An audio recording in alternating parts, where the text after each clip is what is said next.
Assalamu alaikum wa rahmatullahi wa barakatuh. Bienvenue sur la chaîne Kalimat Allah. Ici, chaque mot est un rappel et chaque silence te rapproche d'Allah. Il y a une pensée qui traverse presque tous les cœurs quand l'épreuve frappe. Pourquoi moi? Une maladie, une trahison, une perte, un échec brutal, un rêve qui s'effondre. Et dans le silence qui suit le choc, une autre pensée s'installe. Est-ce qu'Allah me punit?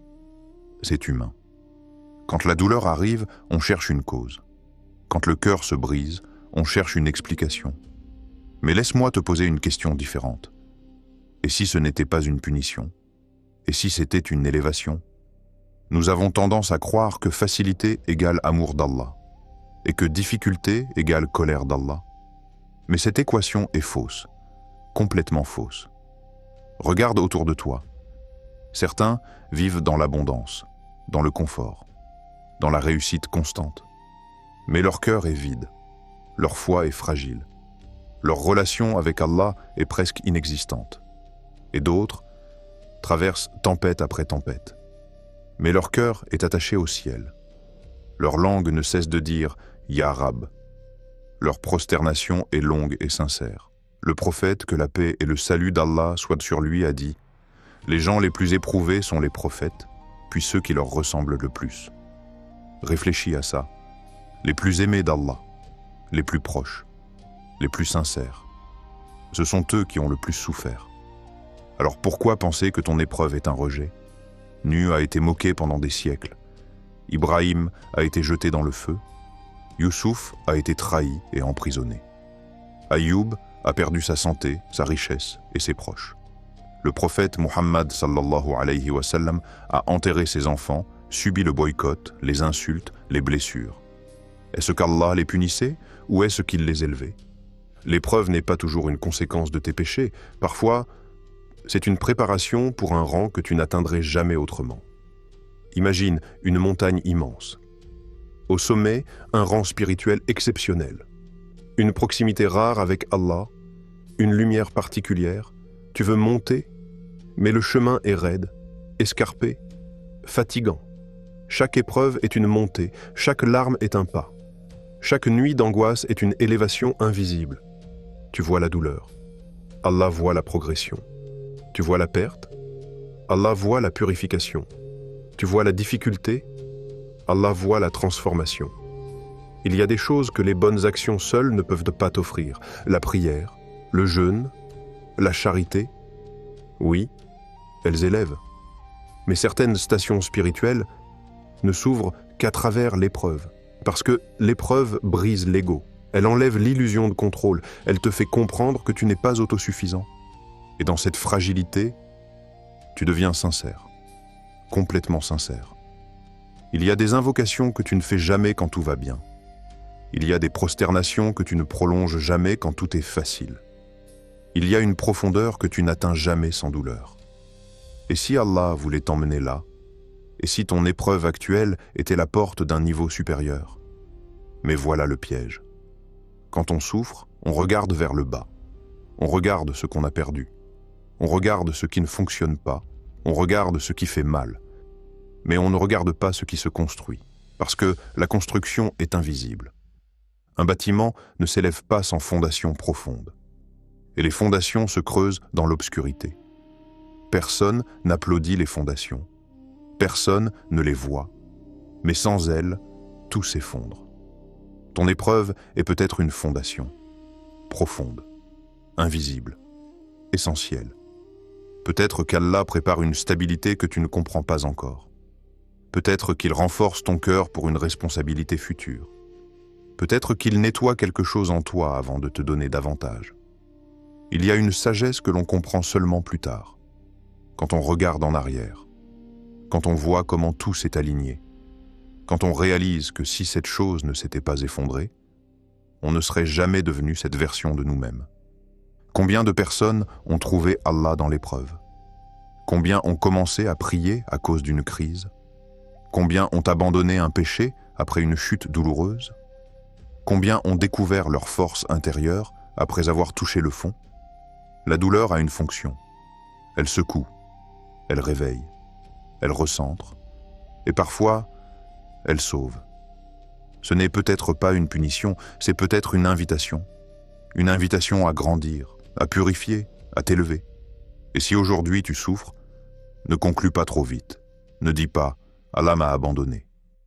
Peut-être qu'il est en train de te rapprocher, peut-être qu'il te façonne pour quelque chose de plus grand, peut-être qu'il t'élève à un rang que tu ne vois pas encore. L'histoire n'est pas terminée. Tu es peut-être simplement en train de monter. Quand une épreuve arrive, la première chose que tu remarques, c'est ce qu'elle t'enlève.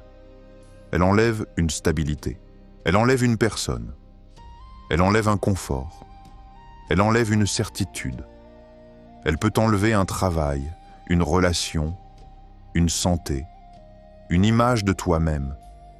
Et ton cœur se concentre sur le manque, sur le vide, sur l'absence, mais très rarement sur ce qu'elle est en train de te donner. Parce que les dons de l'épreuve sont invisibles au début. L'épreuve enlève l'illusion. Elle enlève l'illusion que tu contrôles tout. Elle enlève l'illusion que les gens resteront toujours. Elle enlève l'illusion que la vie est stable. Et quand ces illusions tombent, la vérité apparaît. Tu réalises que la seule constante, c'est Allah. Tu réalises que la seule sécurité réelle, c'est lui. Tu réalises que ton cœur s'était peut-être attaché à autre chose plus qu'il ne le devait. L'épreuve agit comme un filtre. Elle révèle les attachements excessifs. Elle révèle les dépendances cachées. Elle révèle les priorités inversées. Et ce n'est pas agréable.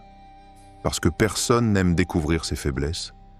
Mais sans cette révélation, il n'y a pas de correction. Il n'y a pas de croissance. Il n'y a pas d'élévation. Regarde l'or. Pour devenir pur, il doit passer par le feu. Pas un feu léger, un feu intense, brûlant. Qui sépare les impuretés du métal précieux? L'or ne sort pas du feu détruit, il en sort raffiné, plus brillant, plus pur, plus précieux. Et si ton épreuve était un feu de purification, pas pour te brûler, mais pour enlever ce qui t'alourdit? Il y a des peurs qui disparaissent après une grande épreuve. Il y a des priorités qui changent définitivement. Il y a une maturité qui s'installe. Tu n'es plus impressionné par les choses superficielles. Tu n'es plus attiré par les illusions du monde. Ton regard devient plus profond. Ton cœur devient plus conscient. L'épreuve peut aussi t'offrir une proximité nouvelle avec Allah. Une intimité que tu n'avais jamais connue, parce que quand tout s'effondre, tu te tournes vers lui avec une sincérité brute. Sans masque, sans performance, sans façade, juste toi et lui. Cette relation-là, elle vaut plus que ce que tu as perdu. Mais on ne le comprend qu'après. Sur le moment, tout semble sombre. Mais dans l'invisible, quelque chose se construit. Une force intérieure, une résilience, une foi plus ancrée.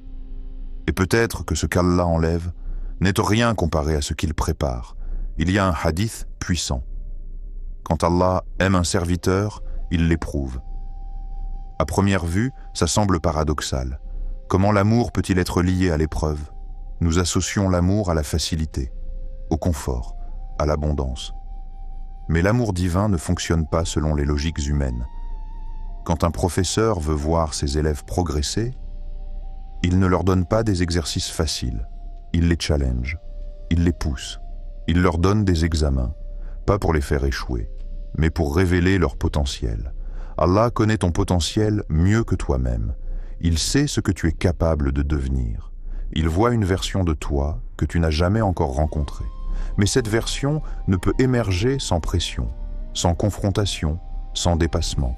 Un diamant ne naît pas dans la douceur. Il naît sous pression, intense, prolongée, invisible. Et plus la pression est grande, plus le diamant est précieux. Si Allah te teste, ce n'est pas parce que tu es faible. C'est peut-être parce qu'il voit en toi une capacité exceptionnelle. Il y a des rangs au paradis qui ne s'atteignent qu'à travers la patience. Des niveaux spirituels qui ne s'ouvrent qu'après des larmes. Des récompenses proportionnelles à l'intensité de l'épreuve. Plus l'épreuve est lourde, plus la récompense est immense. Mais Shaitan essaie de te faire croire l'inverse.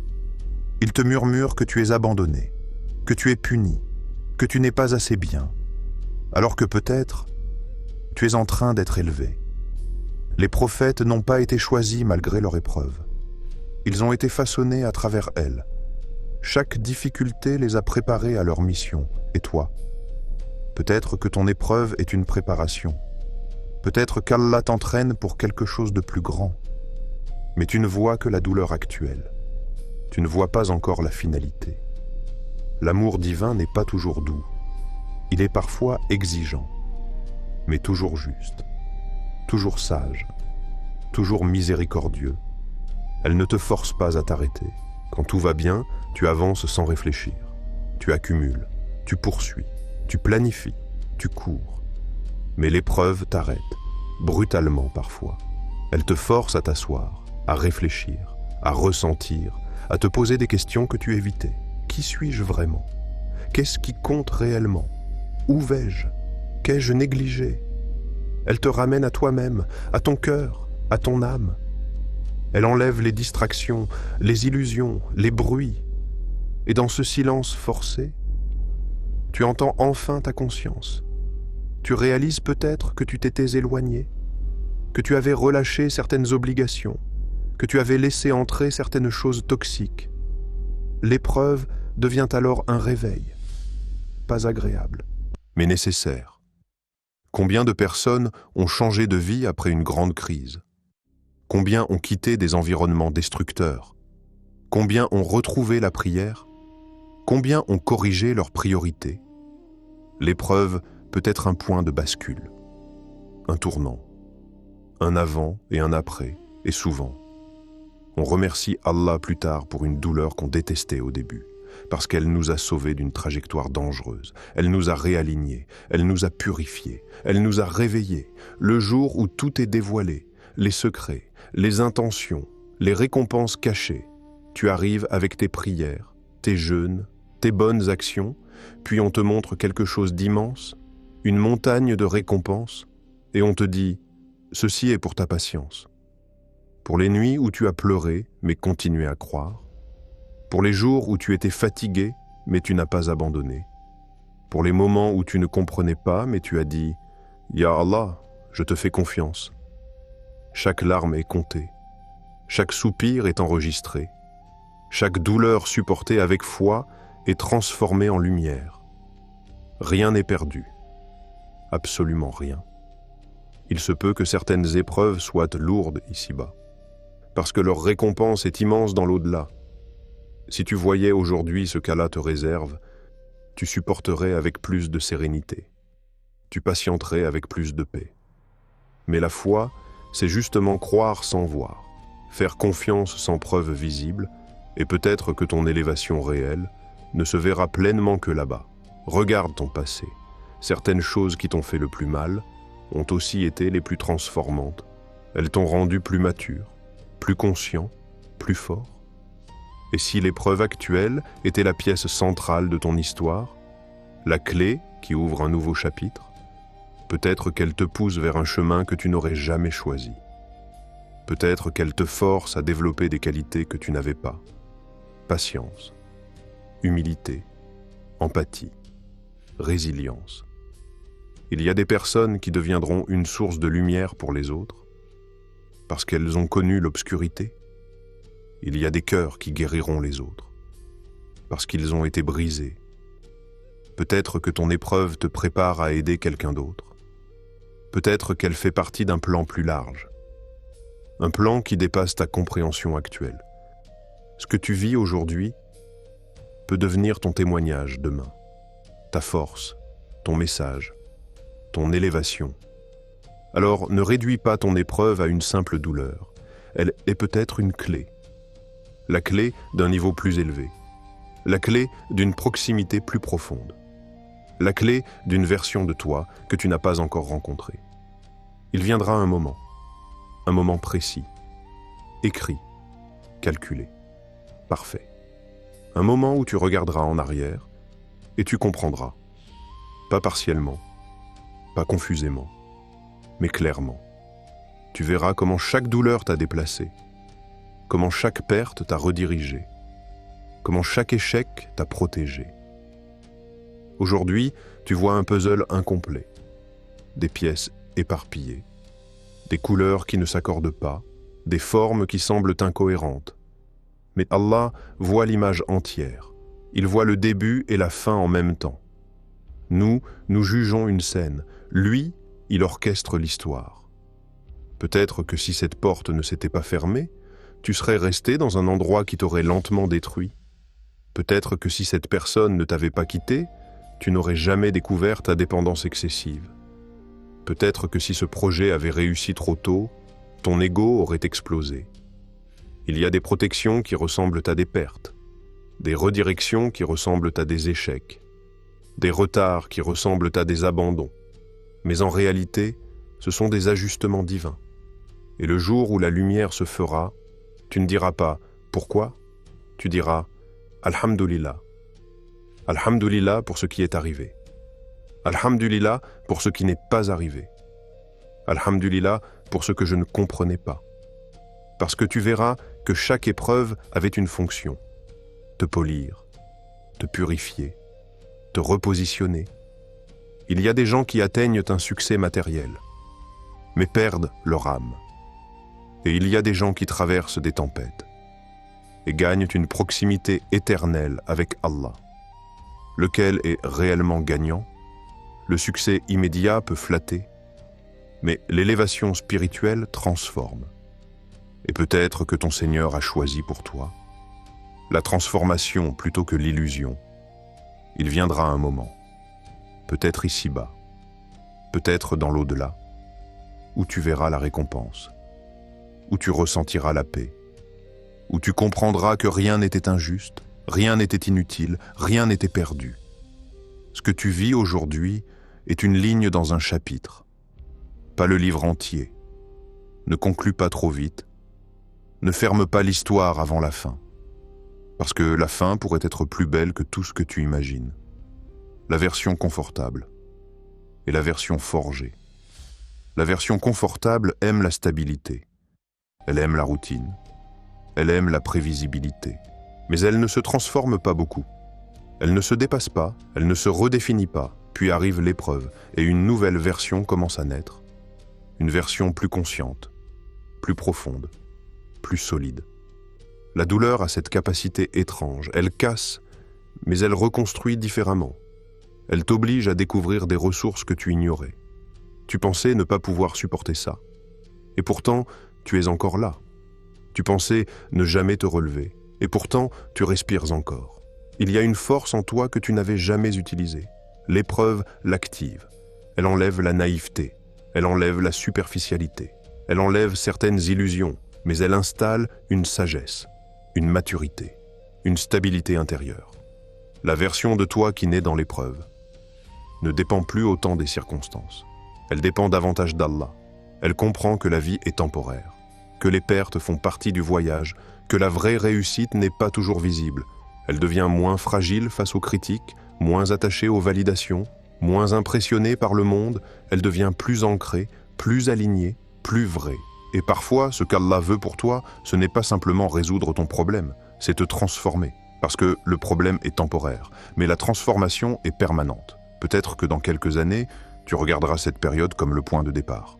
Le moment où tu as changé, le moment où tu es devenu plus fort, le moment où tu as appris à dire « Je fais confiance au plan d'Allah ». Il y a une beauté cachée dans l'épreuve, pas dans la douleur elle-même, mais dans ce qu'elle produit. Elle produit une foi plus pure, un attachement plus sincère, une dépendance plus saine. Et peut-être que la plus grande élévation n'est pas dans ce que tu obtiens, mais dans ce que tu deviens. Alors si aujourd'hui tu traverses quelque chose de lourd, ne te définis pas par la douleur, ne te vois pas comme brisé. Vois-toi comme en construction, en élévation, en transformation.